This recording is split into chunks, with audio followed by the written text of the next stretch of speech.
Bienvenue à vous si vous nous rejoignez sur le plateau de TV Vendée. Il est temps de faire le point sur l'actualité de ce jeudi 15 juin. Nous sommes à la mi-juin déjà. À l'occasion de vous rappeler que dans 2 semaines, à partir du début du mois de juillet, la matinale de TV Vendée va passer en format estival. Vous allez donc retrouver pendant tout le mois de juillet de nouvelles chroniques par rapport à celles de l'hiver auxquelles vous vous êtes peut-être habitués. De nouvelles chroniques, mais également un nouveau visage à partir de la moitié du mois de juillet. Vous rencontrerez François à cette même place qui prendra ensuite les manettes de la matinale à partir de la rentrée de façon quotidienne. Alors si ça, c'est pas une énorme info que je viens de vous lâcher, je ne sais pas quoi vous dire d'autre. Concernant l'actu de ce jour, nous allons évidemment faire un point sur les avancées dans l'enquête sur la disparition de Karine Esquivillon. Son compagnon a été placé en garde à vue hier. La mère de famille a disparu de Maché il y a presque 2 mois maintenant. C'était à la fin du mois d'avril. Maché qui s'est retrouvé hier à la une de très nombreux médias nationaux, voire internationaux. Nous allons en reparler dès le début du journal. Bien plus léger, nous allons parler sport aussi avec le triathlon de Saint-Jean-de-Mont qui se profile, 38e édition en fin de semaine prochaine et quelques nouveautés pour ces 24 et 25 juin prochains. Nous ferons un détour par Bretignolles-sur-Mer aussi pour découvrir le Noisy Boat. C'est un studio d'enregistrement professionnel qui a déjà séduit plusieurs artistes comme Vianney ou Eddie de Préto qui ont succombé au charme de la vue sur mer en enregistrant leurs morceaux. Un aperçu du Mageco aussi, nous sommes chez Navalu cette semaine et puis nous avançons dans le jeu évidemment et un petit passage dans les coulisses du studio de RCF Vendée, nos confrères dans notre chronique presse de la semaine. Voilà donc ce qui nous attend, mais avant tout cela un petit point de météo. Et c'est donc une belle journée qui s'annonce, en tout cas normalement, puisque nous devrions avoir un ciel dégagé pour tout le monde ce matin, à part quelques nuages au-dessus d'une zone qui va de Luçon à Fontenay-le-Comte. Le vent, lui, est faible, une vingtaine de km/h. Les températures sont un peu en baisse, mais encore très agréables. On verra ça après le journal. Cet après-midi, ce sera toujours ce même ciel dégagé. Notez que les quelques nuages évoqués à l'instant du côté de Fontenay-le-Comte risquent juste de remonter vers Pouzauges. Le vent, lui, va forcir et passer à 40 km/h en rafale et des températures chaudes de saison, plus élevées d'ailleurs dans l'est de la Vendée avec 27 à 28 degrés que sur le littoral où il fera entre 22 et 24. Les horaires de marée. Alors, nous avons une première basse mer en milieu de matinée, 9h30. Ensuite, la marée haute, elle est prévue à l'heure du goûter, à 4h, 16h01 très exactement. Et les coefficients qui remontent tout doucement mais sûrement. Le point le plus fort, ce sera en fin de semaine, dimanche, autour de 74. Pour le moment, c'est 68. Il est temps, comme ça, que chaque jeudi également, de retrouver notre palmarès des stations essence où trouver les carburants les moins chers cette semaine en Vendée. On commence avec le gasoil. C'est du côté de Saint-Hilaire-de-Riez, de Châlons, de La Roche-sur-Yon et de la Châtaigneraie que vous allez pouvoir retrouver un gasoil autour d'1,59 € le litre cette semaine. Après le gasoil, on se tourne vers le 95,10 €.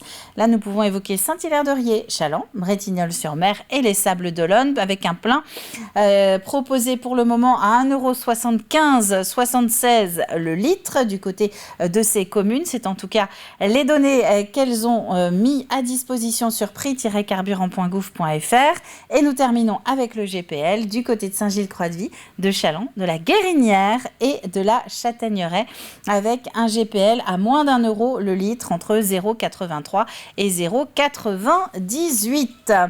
On termine les infos pratiques avec la carte des marchés de ce jeudi. Le marché pour aller à la rencontre des producteurs locaux. Vous pouvez aller à Beauvoir-sur-Mer, à Menon-Blais. On se balade un petit peu à Champ-Saint-Père ou encore à Mouzeuil-Saint-Martin si on zigzague à travers le département. Nous sommes le 15 juin. Souhaitons donc une bonne fête aux Germaines ainsi qu'aux Allison. Un petit dicton. Soleil à la Sainte-Germaine, beau temps pour toute la semaine. Du côté justement des horaires de ce fameux soleil, il sera avec nous en Vendée jusqu'à 22h01 aujourd'hui. On passe au journal.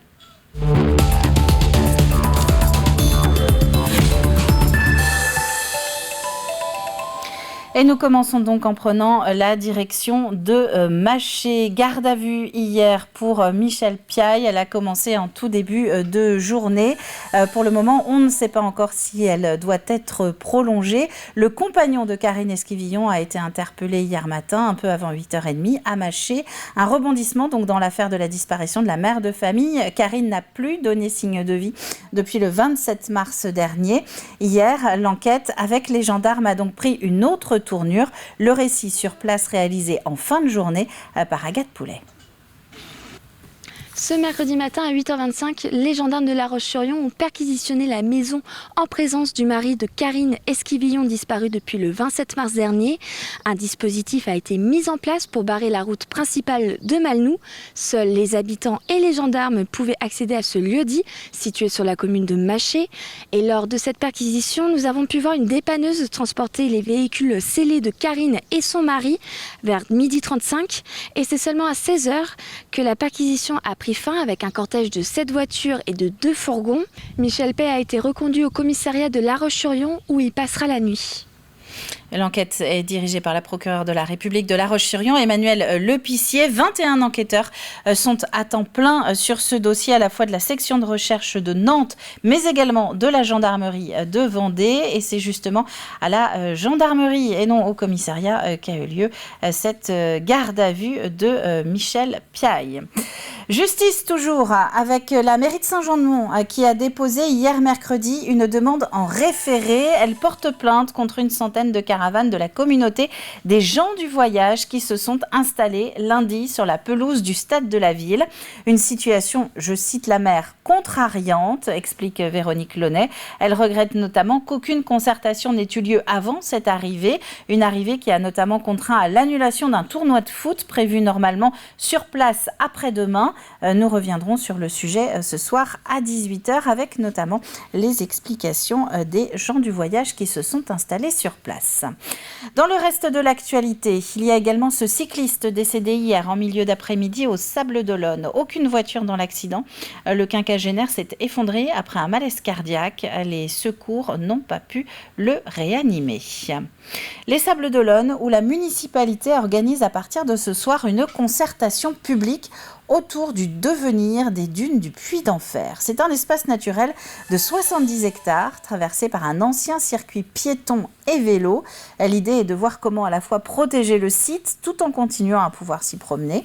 De nouvelles aires d'accueil et de nouveaux sentiers sont notamment envisagés. 5 réunions d'information et d'échange sont donc prévues à partir de ce jeudi. Il est en profondeur jusqu'à un bois qui s'appelle le bois Saint-Jean. Et puis surtout, c'est une espèce d'esplanade qui donne sur la mer avec une vue remarquable et qui est composée d'espèces naturelles, faunistiques et floristiques tout à fait extraordinaires. La meilleure chose à faire, c'est de laisser la nature reprendre ses droits. On va enlever en fait tous les enrobés et on va essayer en fait que la nature reprenne ses droits naturellement. On a la chance d'avoir des banques de graines qui sont encore présentes sur ce site-là et on va laisser la nature faire. On va l'accompagner par contre pour pouvoir éviter d'avoir d'autres espèces envahissantes qui arrivent parce qu'il y a beaucoup d'espèces envahissantes sur le secteur donc qui peuvent contaminer le site. Et vous, si vous souhaitez donc prendre part aux discussions, rendez-vous ce soir à 20h30 à salle Calixte Plissonneau pour la première réunion publique concernant le devenir de ce site sablé du Puy d'Enfer. Partons maintenant à Fontenay-le-Comte. La ville a reçu cette semaine une étape de la psycyclette, plusieurs centaines de kilomètres pour lutter contre les préjugés, organisée par la délégation de la Haute-Garonne de l'UNAFAM, cette association complémentaire aux soignants qui informe sur les troubles psychiques. Un La Rochelle Tour pour 29 cyclistes et 4 voitures d'intendance. En 2021, c'est La Roche-sur-Yon qui recevait ce peloton, pas tout à fait comme les autres.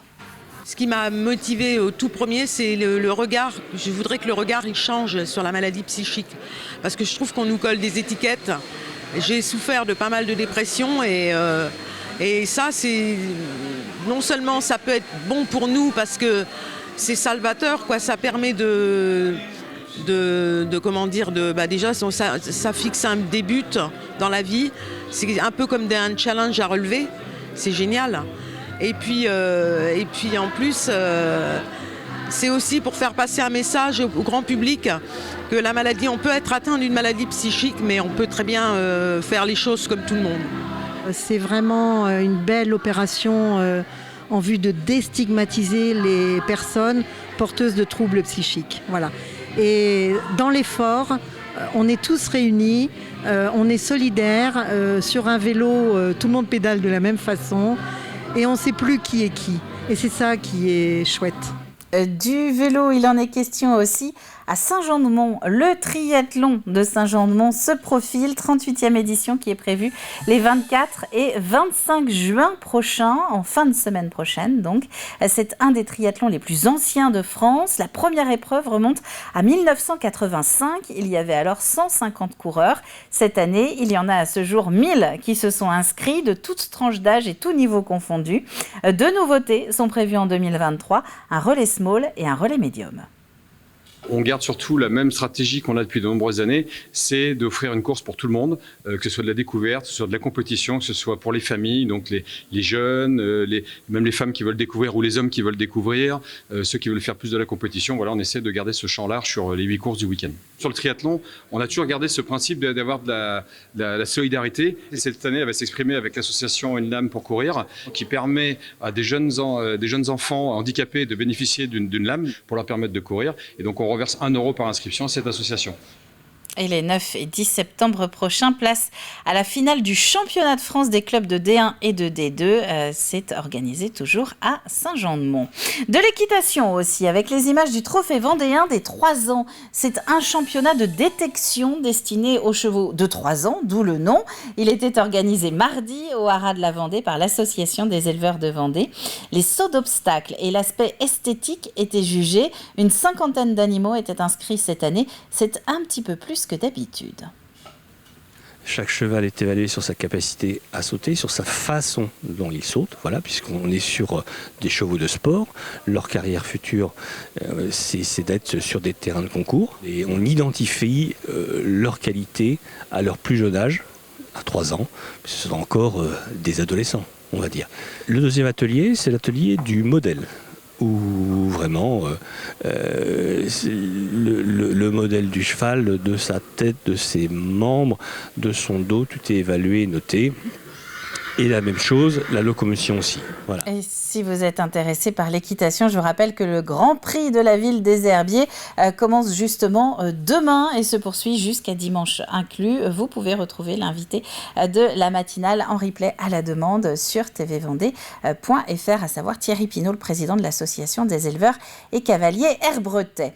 On va terminer à Bretignolles-sur-Mer pour parler musique. Bretignolles, c'est une commune que Vianney, Auchy ou encore Eddie de Préto ont en commun grâce au Noisy Boat. C'est un studio d'enregistrement professionnel dont la localisation a de quoi séduire pas mal d'artistes. Ce n'est pas un bateau, mais une maison, quasiment les pieds dans l'eau.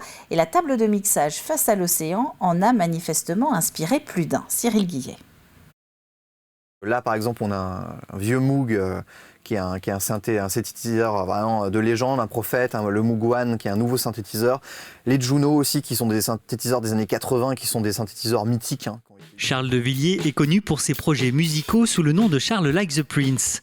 Mais depuis 2020, il est passé de l'autre côté du micro en créant Noisy Boat, un studio d'enregistrement implanté face à la mer. C'est vrai qu'avoir ce petit aspect en plus côté mer, déjà ça aide à la créativité. Et ça, c'est vraiment, pour eux, c'est vraiment quelque chose qu'ils viennent rechercher. Parce que c'est vrai que le studio, c'est un endroit aussi qui est un peu bunker, on va dire, où on aime bien s'isoler pour composer.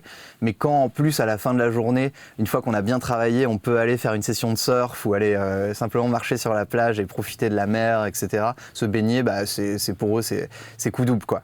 La chanteuse Janie est l'une des premières artistes qui est venue enregistrer dans ce studio. Et après son passage, tout est allé très vite. Et Janie, de fil en aiguille, a posté beaucoup de photos, elle a adoré le lieu.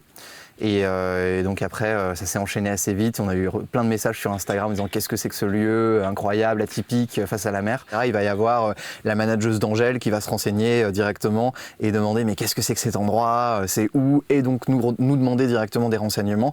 À tel point que le chanteur Vianney a fait le déplacement jusqu'ici pour venir enregistrer une chanson dans ses murs. Ensuite, on a enchaîné avec Eddie de Préto, qui est lui venu un petit mois quand même. Il est resté pour bosser sur son prochain album.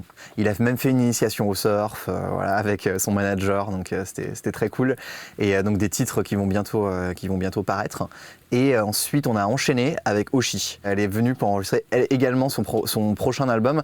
Et son titre Mauvais Rêve est paru là il y a quelques semaines. Donc on est assez fiers de dire que c'est le premier titre enregistré totalement chez Noisy Boat qui passe en radio, donc sur les radios nationales. Donc ça fait plaisir à entendre. Si ce lieu attire les vedettes, il a aussi vocation à accueillir les artistes locaux. Charles Devilliers rêve de pouvoir faire éclore un artiste vendéen sur la scène nationale et pourquoi pas internationale. Et puisqu'on parle de musique, un petit mot pour rappeler également que c'est à partir d'aujourd'hui que le Hellfest s'ouvre pour 4 jours de festival chez nos voisins de Clisson. On passe à la météo. Avec le temps qui est annoncé pour les prochaines heures en ce jeudi, un ciel normalement dégagé ce matin, du soleil pour tous, à part quelques moutons dans le sud-est. Côté température, plutôt doux, à midi 19 dans l'est de la Vendée, 20 sur le littoral. C'est la fin de ce flash. On va maintenant retrouver nos chroniques du jour. Au programme, une idée de formation pour l'année prochaine, l'été qui arrive aussi sur l'antenne de RCF Vendée ou encore un aperçu du Mageco.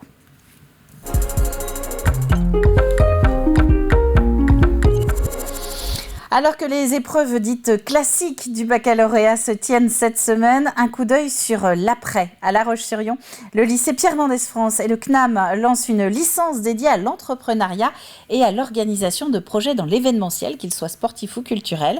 C'est une nouvelle formation créée à la demande des entreprises locales. Explication.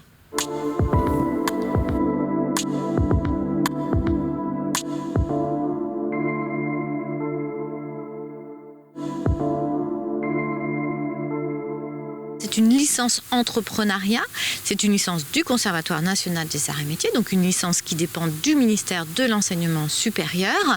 Et la particularité, c'est qu'on la met en œuvre ici au CNAM de Vendée depuis plusieurs années maintenant.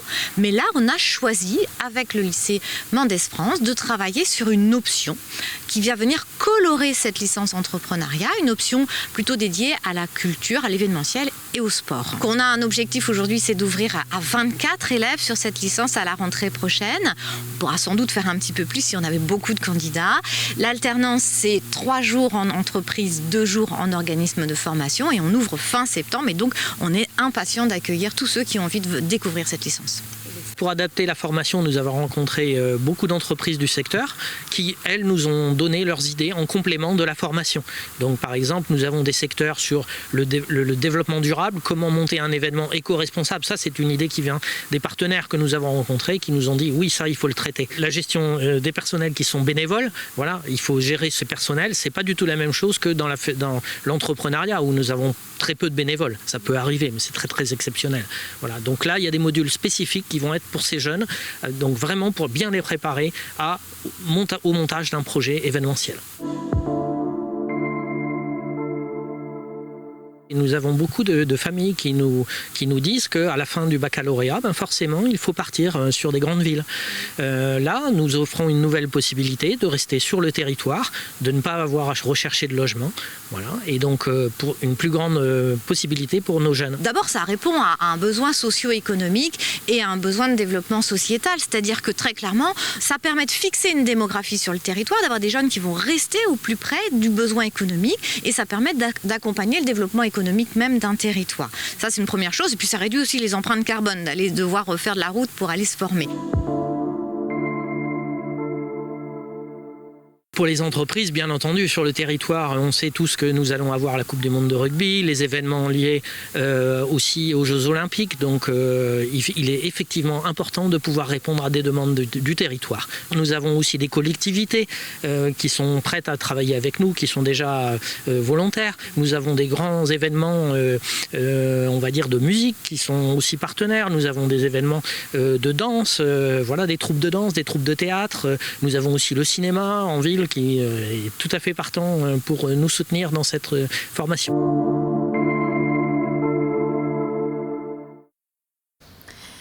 La rentrée, elle se fait en septembre. Vous pouvez prendre encore quelques renseignements auprès de la CNAM à La Roche-sur-Yon. On passe à notre chronique presse.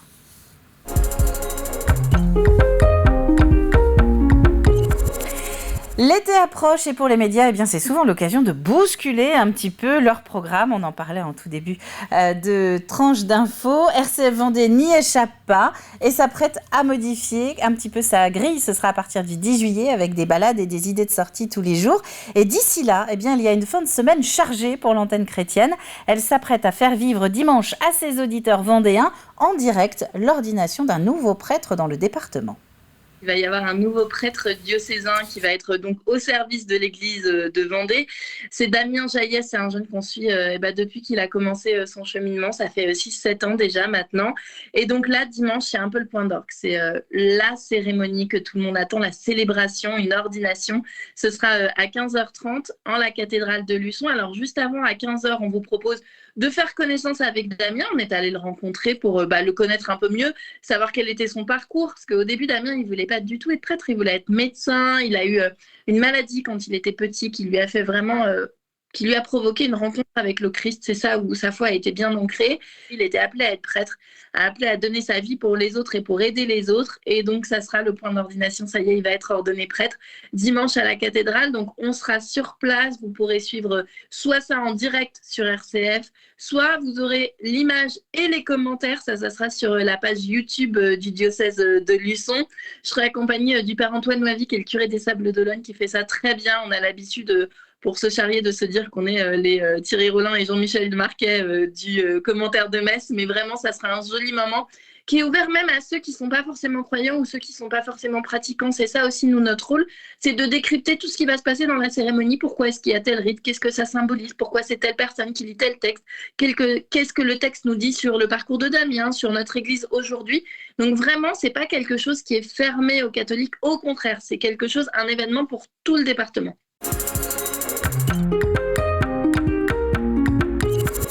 C'est compliqué de parler aux jeunes, ils ont des habitudes qui ne sont pas les nôtres. Donc nous, on voudrait faire rentrer des jeunes dans notre équipe pour comprendre comment ils fonctionnent et puis surtout pour leur donner l'opportunité de se former. On sait que le podcast a le vent en poupe. On a vu qu'il y avait quasiment un Français sur 3 qui écoutait des podcasts toutes les semaines.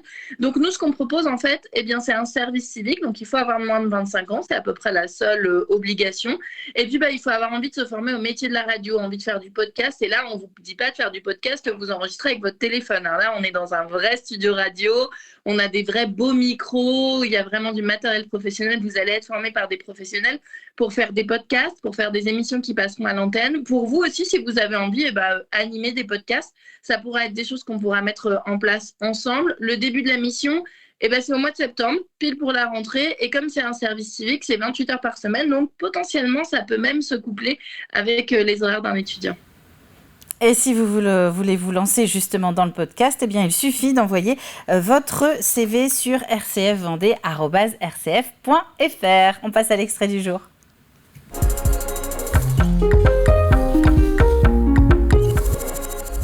On va retrouver l'équipe du Mageco chez Navalu cette semaine. Le chantier naval s'occupe notamment des barges de travail du côté de Bouin. Regardez l'extrait. Alors pourquoi en particulier Navalu? L'idée déjà d'un chantier naval, c'était déjà dans ta tête ou alors c'était vraiment le hasard? Alors c'est le hasard et il fait bien les choses en fait. Moi je suis un passionné de voile, je fais de la voile depuis l'âge de 4 ans. Oui, voilà. Je suis un ancien moniteur des Glénans. En fait de tomber sur un chantier naval en plus dans le milieu professionnel. Et en plus en aluminium. Ouais. Donc là ça a coché des cases que j'avais pas forcément prévues au départ. Mais qui sur le plan de recherche. Voilà. Okay. Donc, le hasard a vraiment très bien fait les choses. D'accord, alors explique-nous, on voit un petit peu différents types de bateaux autour de nous. Évidemment, tu fabriques des bateaux en aluminium, mais pas n'importe quel type de bateau, mais quand même une belle palette, hein, je crois que tu as une trentaine de modèles. Alors, on fait que des navires sur mesure, okay. Puisqu'on prend le cahier des charges ou les cas d'usage du client et on construit le bateau autour. En fait, on est sur 3 marchés aujourd'hui qui nous permettent de faire entre 20 et 25 bateaux par an. Donc notre premier marché, c'est tout ce qui est barge de travail. On a un deuxième axe qui sont les navires à passagers, électriques, typiquement et hydrogène, oui, typiquement le navibus pour la mi-temps. Et la raison pour laquelle on travaille sur cet axe-là, c'est que je suis persuadé que... Et c'est un Mageco à retrouver en intégralité tout au long de la journée sur l'antenne de TV Vendée. On passe au jeu.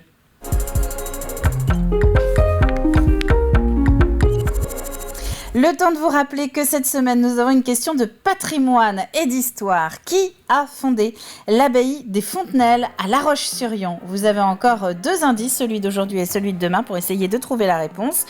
Hier, je vous disais que l'histoire orale fit de Madame une ogresse. Eh bien, paradoxalement, un pèlerinage était organisé aux Fontenelles en son honneur. Ça, c'est l'indice de ce jour. À la clé du chocolat avec notre partenaire Gelenzer. Tirage au sort demain après-midi. C'est la fin de cette matinale. Avant de raccrocher, juste le temps de vous dire qu'on vient d'apprendre que la garde à vue de Michel Piaille, dans le cadre de la disparition de Karine Esquivillon, vient d'être prolongée. Il est donc toujours auditionné dans les locaux de la gendarmerie de Vendée à La Roche-sur-Yon. C'est la fin de cette matinale. Merci à vous d'avoir été au rendez-vous. Rendez-vous maintenant demain matin à 7h pour le prochain point sur l'actu du matin. Autrement, vous avez le journal de 12h30 et de 18h comme d'habitude avec nos collègues de TV Vendée et toute la rédaction. Très bon jeudi à vous tous et à demain.